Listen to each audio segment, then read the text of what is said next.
11 horas e 30 minutos pelo horário de Brasília desta quarta-feira, dia 9 de agosto de 2023. Este é o Jornal do Empreendedor, segunda edição. Seja muito bem-vindo.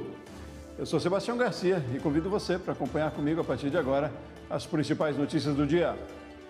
Desempenho da pequena indústria avança no segundo trimestre e pela primeira vez no ano, empresários do setor se mostram confiantes. Endividamento das famílias tem primeira queda em 7 meses. O programa Desenrola do governo federal contribuiu para o cenário. E no Acre, empresário se destaca no mercado de tatuagens. Mais do que criar desenhos, ele vende produtos para tatuadores. Tudo isso você confere agora no Jornal do Empreendedor, segunda edição.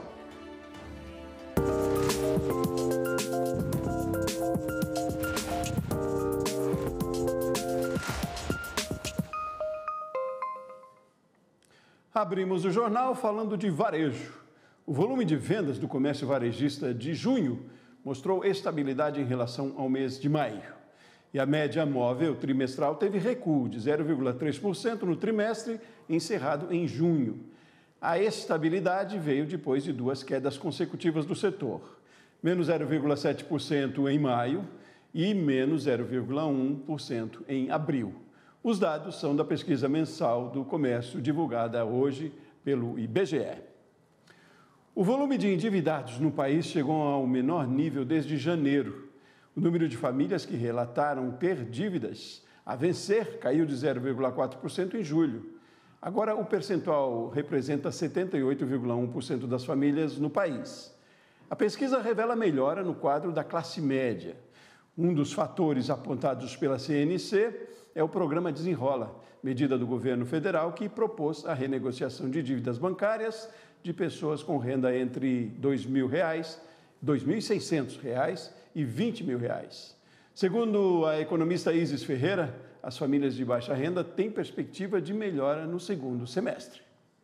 A gente teve uma redução na proporção de endividados, no volume de endividados, principalmente nas duas classes, nas duas faixas de renda média, ou seja, entre as pessoas com 3 a 5 salários mínimos de renda mensal e pessoas de 5 a 10 salários mínimos mensal, foram nesses grupos em que a proporção de endividados teve queda nesse início de semestre, mudando a trajetória que vinha sendo apontada no volume de endividados para esses grupos até junho do ano, até junho desse ano, até junho de 2023.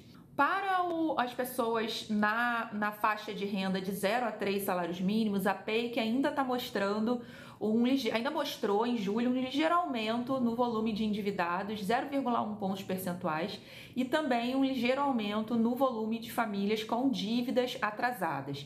Isso significa que a melhora das condições econômicas, mesmo nesse contexto de melhora das condições econômicas, como o Desenrola ainda não priorizou esse público só vai ser priorizado em setembro, que é o público na faixa 1, que vai ter a garantia do Fundo Garantidor de Operações para essas dívidas renegociadas. Então, talvez no último trimestre do ano vai ser o momento em que a gente pode observar aí uma redução mais significativa no volume de endividados e inadimplentes de pessoas de baixa renda. O que ainda não aconteceu, pelo menos não é o que a PEIC mostrou nesse início de semestre. As facilidades para a abertura e manutenção de uma empresa como o MEI não eliminam os riscos de perder alguns benefícios, como o previdenciário. Nesse caso, o planejamento e a assessoria de um profissional podem ser decisivos para evitar problemas com o INSS. E aí, sobre esse assunto, eu converso agora com a doutora Fabiane Stockmann-Prochnal, especializada em Direito Previdenciário, fala com a gente lá do Paraná. Doutora Fabiana, bom dia, tudo bem? Bom dia, Sebastião. Tudo bem? Tudo ótimo. Ótimo. Obrigado por aceitar o nosso convite para falar de um tema tão importante. Doutora, quais são as obrigações previdenciárias que o MEI tem que cumprir em relação ao INSS? Primeiramente, Sebastião, ele deve pagar a DAS, que é uma guia única. E esse pagamento deve ser em dia sempre, para que seja contado como carência no INSS. 20 de cada mês, não é? A data do DAS do MEI, né? E aí, como ele pode se assegurar de que está sendo feito o recolhimento mensal certinho? Esse recolhimento deve ser feito através do portal do empreendedor. Ele vai entrar no site com o CNPJ dele e vai gerar essa guia única. Essa guia única, ela abrange 5% do salário mínimo, que é a título de contribuição previdenciária, tem o ISS mais o ICMS. Isso dá em torno de R$ 67,00 por mês. E esse pagamento deve ser feito até o dia 20 de cada mês.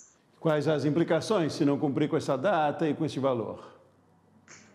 O problema, se o MEI não contribuir em dia, ele não está vinculado ao INSS. E alguns dos benefícios exigem que tenha uma carência mínima. Essa carência é o que vai dar direito para ele aos benefícios, por exemplo, aposentadoria por invalidez, auxílio doença. Então, ele deve estar com as contribuições em dias para dar entrada num pedido de benefício. Doutor, agora é diferente a contribuição para quem é de serviço, para quem trabalha com produto, né? Mas qual é a observação também que o MEI tem que ter na hora de mudar essa atribuição dele dentro da empresa? Tem algumas observações que tem que atentar também, não é? Sim, o MEI ele deve ter um faturamento anual até R$ 81.000. Caso ele venha a ter um faturamento maior, ele deve migrar para micro ou pequena empresa. E o MEI também tem exigência de até um funcionário, né? Caso ele tenha necessidade de ter mais funcionários, ele vai ter que migrar para micro ou pequena empresa. Muito bem, essa transição deve ser feita por um profissional também, porque aí requer, né, mais conhecimento, porque o portal e a inclusão do MEI e manutenção é de forma facilitada, né? Mas ainda assim é possível cometer alguns erros, né, doutora? No que você alertaria de erros que talvez sejam mais comuns aí? Exatamente. Então, o MEI ele não tem necessidade de contratar um contador. A minha orientação é, caso ele venha a ter alguma mudança no regime tributário, ele automaticamente deve contratar um contador. Eu acho que estar assessorado no contador é sempre fundamental, ainda sendo MEI, né? Porque é possível cometer alguns erros ainda sendo MEI. Então, assim, se caso ele não venha a contribuir com o INSS, que ele não venha também pagar essa guia, a DAS, ele vai ter implicâncias perante o INSS, que ele não vai estar assegurado. Além disso, ele pode ter implicância de estar inscrito em dívida ativa e ser cobrado judicialmente pela Receita Federal. Então, assim, não recomendo ele deixar de pagar ou atrasar os recolhimentos da DAS. Pois é, eu sei que você tem uma defesa bastante importante também e usa uma terminologia bastante interessante, que é o planejamento previdenciário estratégico. Me diga o que é, doutora, e como pode ser executado? O planejamento previdenciário identifica em muitos casos como trabalhadores que estavam no regime de CLT e recolheram, por exemplo, numa média de 2, 3 salários mínimos, e eles venham migrar para o MEI, esses salários de contribuição devem ser trazidos para o cálculo. Como o MEI ele recolhe numa alíquota reduzida em 5% sobre o salário mínimo, se ele se aposentar como MEI, vai ser somente um salário mínimo. Então, é interessante fazer um planejamento previdenciário, principalmente esses que estavam em regime de CLT e tinham recolhimentos acima de um salário mínimo, e nós queremos que ele se aposente numa média maior possível. Mas, para isso, Sebastião, ele vai ter que recolher a diferença dos 5% para os 20%, que é o contribuinte, a contribuição obrigatória para o contribuinte individual, ou mesmo quem está no regime de CLT, recolher na alíquota normal. Como ele recolhe uma alíquota reduzida, ele só tem direito à aposentadoria por idade. Então, tem muitos casos que ele tem direito a se aposentar por tempo de contribuição, ou seja, antecipar a aposentadoria dele, e ele não sabe. Além disso, ele não sabe que ele pode ter direito à aposentadoria especial. Tem muitos MEIs que não sabem que pode se aposentar de forma reduzida, né, com tempo reduzido, mas para isso ele tem que cumprir os requisitos legais. Qual seja, vai ter que ter um PPP, LTCAT, tudo isso a gente faz no planejamento previdenciário e estratégico. Contribuição à parte, né, do que já é feito como MEI todo mês, né? E aí sempre buscar orientação, como a gente falou, de uma das medidas, das estratégias, é buscar sempre a orientação de um profissional, como está aqui com a gente a doutora Fabiane. Doutora Fabiane Stockmann-Prochnau, muitíssimo obrigado pela sua participação aqui com a gente no Jornal do Empreendedor. Obrigada, Sebastião. Ótimo dia a todos. A senhora também, a você também. E no próximo bloco, o desempenho das pequenas indústrias de abril a junho. Nós voltamos já já.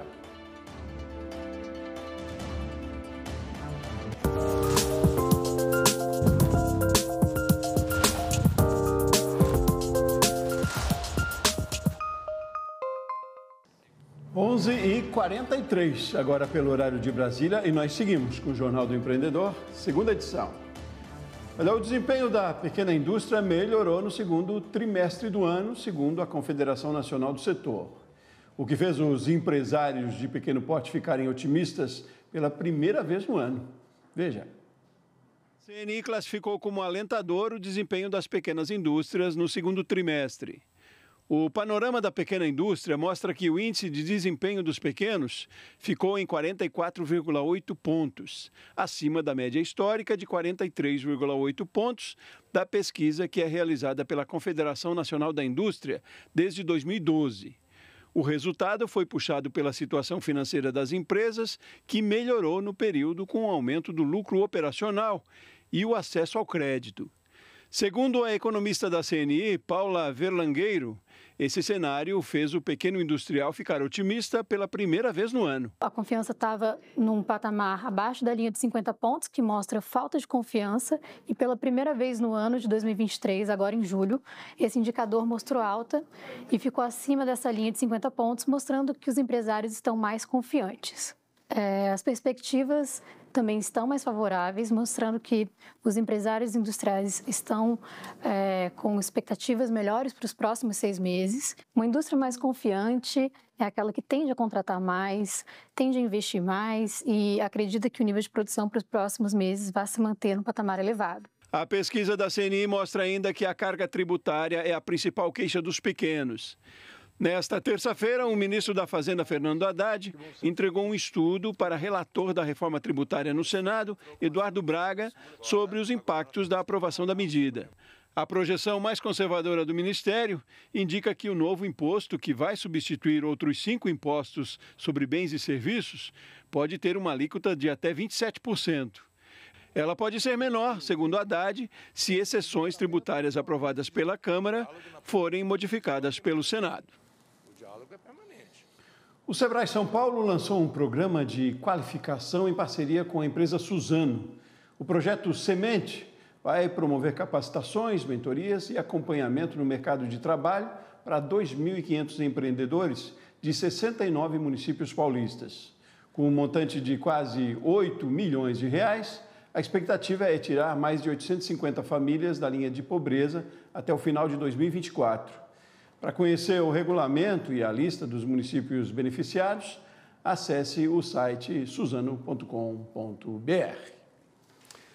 Para um negócio ter sucesso, um dos pilares é o conhecimento real do seu público-alvo. Quem é o seu cliente? O que ele espera do seu produto ou serviço? E um recurso para se acertar este alvo é através da contratação de uma mentoria. Gabriele Giordano, CEO da Fusion Integrate, explica para a gente como esse processo funciona. Bom dia, Gabriele, tudo bem? Bom dia, Sebastião, tudo bem? É um prazer estar aqui falando um pouco sobre mentorias. Ótimo. Obrigado a você por aceitar nosso convite, Gabriele. E me diga lá, então, como um mentor pode ajudar aí a conhecer melhor o cliente, o público-alvo? Como é que funciona? Funciona numa questão muito de 2 vias. O ir e vir, enquanto mais o empreendedor fala, quanto mais o empreendedor conhece, o mentor vai conseguindo descobrir alguns pontos principais, né? O mentor basicamente vai ouvir muito e direcionar algumas posições. Quanto mais ele conhecer seu negócio, falar sobre onde está, onde são as vendas, quem são esses clientes, há esse direcionamento na mentoria. E a forma de falar acaba trazendo novas funções, novos atrativos e novas percepções do próprio negócio. Então, a mentoria traz muitas vantagens. Qual é a diferença na mentoria, no trabalho que a mentoria faz, entre a persona, o cliente e o público-alvo, Gabriele? O público-alvo, em geral, é o local que ele está, vamos dizer que ele esteja na Baixada Fluminense, por exemplo. Então, o público-alvo seria alguém da região, do bairro. Já a persona, exatamente quem é aquele cliente, é o detalhamento, né? A lapidação. Então, a minha persona é aquele cliente que está passando pelo shopping, vê o meu carrinho, compra o meu produto, ele passa, ele compra para a família, ou quando eu estou no bairro, quando estou na minha própria casa, o meu cliente, ele vem, é meu vizinho e compra individualmente antes de ir para o trabalho. Existem vários tipos de personas e públicos-alvos, dependendo de onde você está trabalhando. E o mentor ajuda a identificar também, né, esses personagens e o trabalho mais atuante em cima, né? Qual é a responsabilidade aí, talvez, do mentorado nesse processo? O mentorado, a importância é ele entender a questão do negócio e anotar tudo. Quando eu mentoro sempre, um dos principais pilares é o fluxo de caixa, porque além de eu perguntar para ele como foram as vendas, aonde foram, eu vou perguntando sobre o cliente. Então, essa questão da mentoria, de fazer essas perguntas certas nos momentos chaves, então quem é o cliente, como ele está comprando, o que ele mais compra, é um dos principais diferenciais. É muito comum, por exemplo, quem vende bolos, eu vendo muito produto de festa de casamento. Quando eu olho esse fluxo de caixa e vou conversando, eu vou percebendo que ele vende muito mais e o ticket médio, o valor faturamento dele é maior quando ele vende aqueles bolos individuais, bolos no pote. Então, essa faz parte da mentoria, descobrir exatamente quem é esse público. Além do trabalho que você desenvolve na Fusio Integrate, né, que é um trabalho de treinamento, capacitação de pequenos empresários, você tem um trabalho também na Aliança Empreendedora, e a Aliança tem um trabalho forte também aí com mentoria, né, de empreendedor mentorado. Me fala um pouquinho desse trabalho e como os empresários que têm interesse, empreendedores, podem também chegar a ter acesso a esse trabalho.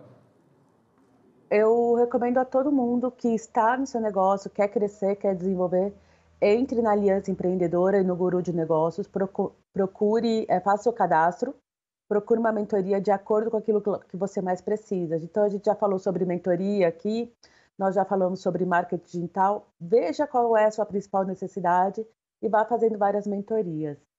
Só para lembrar que na Aliança Empreendedora e no Guru de Negócios, todas as mentorias são gratuitas. Então, aquele período de mentoria que você vai ter é gratuito, são semanais ou quinzenais, dependendo do mentor, dependendo da sua necessidade. Então, a gente percebe que há um desenvolvimento muito grande nesse período daquele ponto que foi desenvolvido em muito pouco tempo. Ótimo, né? A gente deu uma ideia aqui para instigar mesmo outros empresários, mas sabemos que também tem muito mais informação, né? É preciso buscar muito mais conhecimento. Por hoje, Gabriele Giordano, muitíssimo obrigado pela sua participação com a gente aqui no Jornal. Obrigada, Sebastião. Foi um prazer estar aqui falando com vocês. Todo nós seguimos por aqui. Olha, transformar arte em negócio é a base da economia criativa.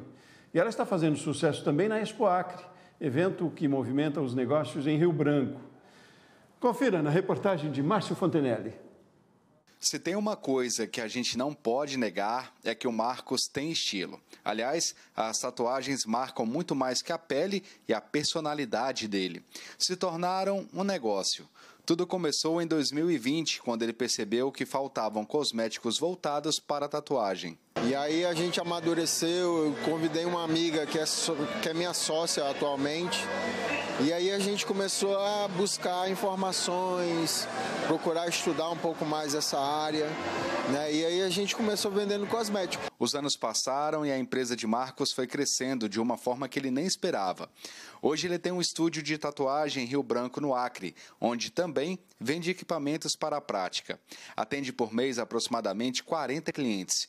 E o valor dos serviços e produtos começa a partir de R$ 2,00. Hoje a gente oferece de tudo um pouco, né? A gente tem sim ainda a nossa parte de cosmético, que é voltada para tatuado, mas hoje a gente conseguiu abranger o profissional em si, que é o tatuador.